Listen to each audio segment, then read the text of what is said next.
Assalamualaikum warahmatullahi wabarakatuh.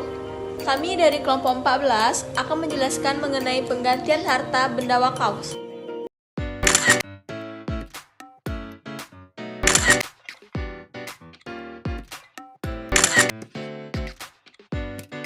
Sahabat, ketika kita berwakaf dalam bentuk aset bergerak maupun tidak bergerak seperti properti, tanah, hewan ternak, dan berbagai bentuk aset lainnya, tentu aset-aset tersebut akan mengalami perubahan seiring berjalan waktu, baik disengaja maupun tidak.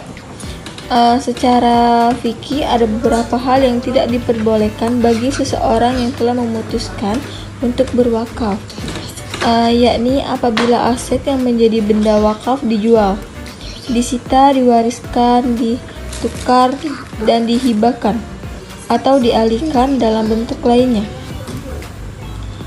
Semua ini harus dihindari ketika kita mewakafkan aset benda baik bergerak maupun tidak. Namun apabila pendapat dan berpendapat di antara para ulama mengenai boleh atau tidaknya suatu aset wakaf diganti dengan barang yang bernilai sama atau dengan pemanfaat yang sama dengan sebelumnya, ada yang memperbolehkan, ada pula yang menantang keras kebijakan tersebut. Ada 4 ulama yang memberikan keterangan mengenai hukum penggantian aset wakaf. Sebelumnya, ada 2 istilah yang perlu kita ketahui, yaitu ibdal dan istibdal. Ibdal berarti menjual aset wakaf untuk membeli barang lain sebagai penggantinya, dan istibdal berarti menjadikan barang lain sebagai pengganti aset yang sebelumnya. Lantas, bagaimana pandangan dari keempat mazhab tersebut? Mazhab Syafi'i dan Maliki merupakan 2 mazhab yang mengarah bahwa penggantian aset yang sudah diwakafkan hukumnya tidak diperbolehkan.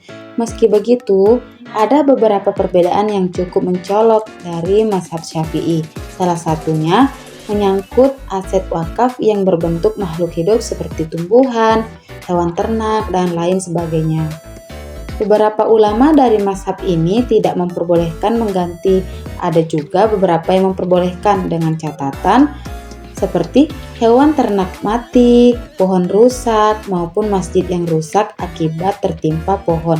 Maka aset tersebut dapat diganti sesuai dengan peruntukannya.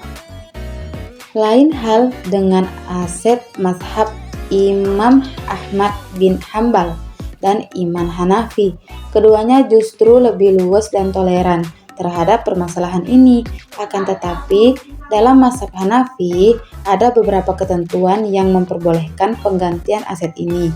Di antaranya adalah penggantian tidak boleh memiliki unsur penipuan, baik oleh nazir ataupun yang lainnya. Kemudian, nazir tidak boleh mengganti aset kepada orang lain tanpa adanya legalitas yang sah maupun yang memiliki hutang dengan nazir.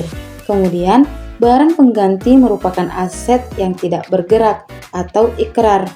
Jika aset yang digantikan merupakan barang seperti rumah, maka rumah yang menjadi pengganti harus selalu rumah yang masih dalam satu wilayah yang sama. Apabila sahabat memiliki aset yang ingin diwakafkan, maka diperlukan nazir yang kompeten untuk menjaga aset tersebut secara utuh demi menjaga kebermanfaatannya dan memproduktifkan aset tersebut agar dapat dirasakan oleh banyak kalangan di lembaga-lembaga nazir yang sudah terakreditasi oleh Badan Wakaf Indonesia atau BWI.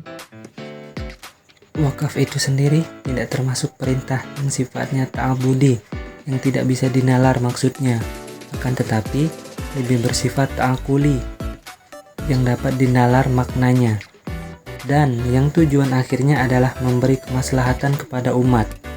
Oleh karena itu, pendapat ulama mazhab tentang penggantian atau istibdal harta wakaf ini kemudian diikuti dan dijadikan materi Undang-Undang Nomor 41 Tahun 2004.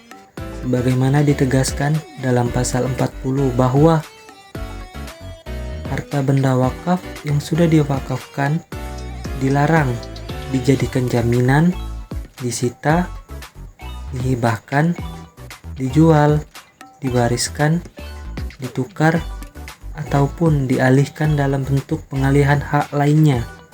Meskipun demikian, terdapat pengecualian pada pasal 41 Undang-Undang Nomor 41 Tahun 2004. Disebutkan bahwa 1. Ketentuan sebagaimana dimaksud dalam pasal 40 huruf F dikecualikan apabila harta benda wakaf yang telah diwakafkan digunakan untuk kepentingan umum sesuai dengan Rencana Umum Tata Ruang atau RUTR berdasarkan ketentuan peraturan perundang-undangan yang berlaku dan tidak bertentangan dengan syariah.